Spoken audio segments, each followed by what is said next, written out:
नमस्कार दोस्तों, आपका स्वागत है। हम सबके जीवन में कभी न कभी ऐसा समय आता है कि हम सोचते हैं कि हमारे जीवन के कुछ मायने भी हैं या नहीं, और खासकर हम मिडिल क्लास लोग जो हमेशा जीवन की चक्की में पिसते रहते हैं और हर समय कुछ न कुछ हिसाब लगाते रहते हैं, लेकिन जो इस विपरीत समय में खुद को मजबूत नहीं रख पाते हैं, वो बहुत बड़ी समस्याओं में घिर जाते हैं।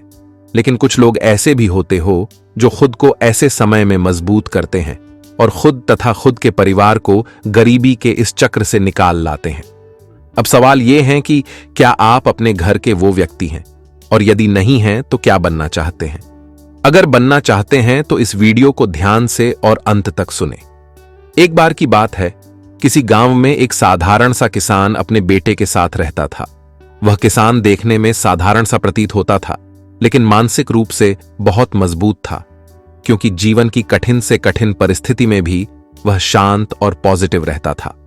और यदि कुछ होता भी था तो वो हमेशा यही कहता कि जो होता है अच्छे के लिए होता है, बस थोड़ा सब्र करो और ईश्वर में विश्वास रखो। उस किसान के पास एक सुंदर सा घोड़ा भी था जिससे वह बहुत प्यार करता था, और यहां तक कि उस घोड़े को वह अपने परिवार के सदस्य की तरह ट्रीट करता था। एक दिन अचानक से वो किसान देखता है कि उसका घोड़ा गायब है। किसान परेशान हो जाता है और उसको ढूंढना शुरू कर देता है। किसान पूरे गांव में उसे ढूंढता है, लेकिन वो नहीं मिल पाता है। उसके घोड़े के बारे में सुनकर सभी गांव वाले इकट्ठा होकर किसान के पास आते हैं और किसान के दुख में शामिल होते हैं और किसान को अपनी अपनी तरह से दिलासा देते हैं। उसमें से कुछ लोग उस किसान से कहते हैं, यह बहुत बुरा हुआ, लगता है आप बहुत बदकिस्मत हो। उनकी उस बात को सुनकर किसान कहता है कि भाइयों, भले ही मेरा घोड़ा खो गया है, लेकिन इसका यह बिल्कुल मतलब नहीं कि मैं बदकिस्मत हूं, क्योंकि मैं जानता हूं कि जो होता है अच्छे के लिए होता है, और हो सकता है इसमें भी कुछ अच्छा ही हुआ हो, क्योंकि मुझे ईश्वर पर विश्वास है, इसलिए मैं सब्र करूंगा और इंतजार करूंगा। किसान की बात गांव वालों को अटपटी सी लगती है और सभी गांव वाले उठकर वहां से चले जाते हैं। कुछ समय गुजरता है। एक दिन अचानक किसान देखता है कि उसका घोड़ा आ रहा है और साथ में अपने जैसे कई और घोड़े भी लेकर आ रहा है।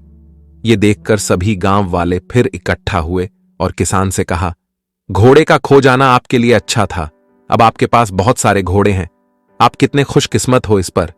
किसान ने फिर कहा, भले ही आज मेरे पास बहुत सारे घोड़े हैं, लेकिन मुझे कोई खुशी नहीं है, पर जो होता है अच्छे के लिए होता है, मुझे ईश्वर पर विश्वास है। गांव वालों को किसान की बात समझ नहीं आई और सब अपने अपने घर चले गए। इसी बीच किसान का बेटा घुड़सवारी सीखना शुरू कर देता है। एक दिन वह घोड़े से नीचे गिर गया और उसकी पैर की हड्डी टूट गई। सभी गांव वाले फिर इकट्ठा हुए और किसान से कहा, शायद बहुत सारे घोड़े का मिलना अच्छा नहीं था, इसके कारण आपके इकलौते बेटे की टांग टूट गई। आप बहुत बदकिस्मत हो, जो हुआ बहुत बुरा हुआ। इस पर किसान ने कहा, भले ही मेरे बेटे की टांग टूट गई है, पर मेरा अभी भी विश्वास है कि जो होता है अच्छे के लिए होता है। हो सकता है इसमें भी कुछ अच्छाई छिपी हो। मुझे ईश्वर पर विश्वास है और मैं जानता हूं ये भी कुछ अच्छा ही होगा। गांव वालों को फिर से किसान की बात समझ नहीं आती है और सब उठकर अपने अपने घर चले जाते हैं। कुछ समय बाद उनके राज्य में दुश्मन देश हमला कर देता है और राजा की सेना कम पड़ने लगती है। इसीलिए राजा राज्य के सभी जवान लड़कों को सेना में भर्ती होने का आदेश देता है। लेकिन उस किसान का बेटा इस योग्य नहीं था, क्योंकि उसकी टांग टूट चुकी थी, इसलिए वो सेना में जाने से बच जाता है। सभी गांव वाले फिर इकट्ठा होते हैं और किसान से कहते हैं, आपके बेटे की टांग टूट गई, इस कारण आपका बेटा युद्ध में जाने से बच गया। आप बहुत खुशकिस्मत हो, पर हम सब बहुत दुखी हैं, क्योंकि हमारे बच्चों को युद्ध में जाना पड़ीडीडीएच रहा है। अब हमें नहीं पता कि वो वापस आएंगे भी या नहीं। लेकिन आप हमें एक बात बताओ, हमने आपको जीवन की कठिन से कठिन परिस्थिति में भी शांत और पॉजिटिव रहते देखा है, आप ऐसा कैसे कर लेते हैं? यह सुन उस किसान ने कहा कि किसी को हमेशा खुश, शांत और पॉजिटिव बने रहने के लिए दो चीजों का ज्ञान होना जरूरी है। पहला, लोगों की बातों पर ज्यादा ध्यान मत दो, क्योंकि लोगों की बातों पर ध्यान देने का मतलब अपनी खुशियों का रिमोट कंट्रोल दूसरों के हाथों में देना है। लोगों का काम होता है बातें बनाना। आज कुछ कहते हैं, कल कुछ। यदि लोग आज आपकी तारीफ करेंगे तो आप खुश हो जाएंगे, और बुराई करेंगे तो आपको गुस्सा आएगा। यदि आप इस तरह लोगों की बातों के हिसाब से खुद को बदलेंगे तो आपका दिमाग अशांत हो जाएगा और आप अपने जीवन के जरूरी कामों में ध्यान नहीं दे पाओगे।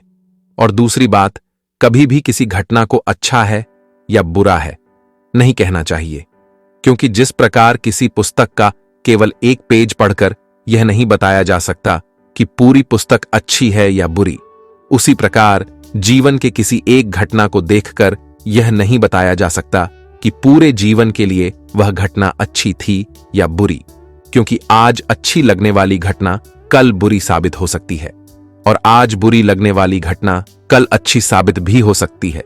जैसा हमने इस कहानी में देखा था, घटनाएं आपके हाथों में नहीं है, आपके हाथ में केवल आपके कर्म है।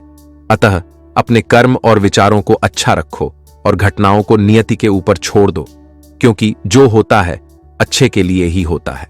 बस आप कर्म अच्छे करते रहो और खुद की मेहनत पर भरोसा रखो। हो सकता है कि आज आपको कोई छोड़कर भाग गया हो और आप मन से उदास हो रहे हो, जो कि आपको नहीं होना चाहिए, क्योंकि कुछ समय बाद हो सकता आप ही कहें कि अच्छा हुआ, टेंशन खत्म हुई। और हो सकता है आपके जीवन में और भी ऊंच नीच आए, लेकिन उन्हें देखकर घबराना नहीं है। बस ईश्वर पर विश्वास रखो, और अगर ज्यादा टेंशन आए तो दिल पर हाथ रखो और धीरे से बोलो, all is well and all will well.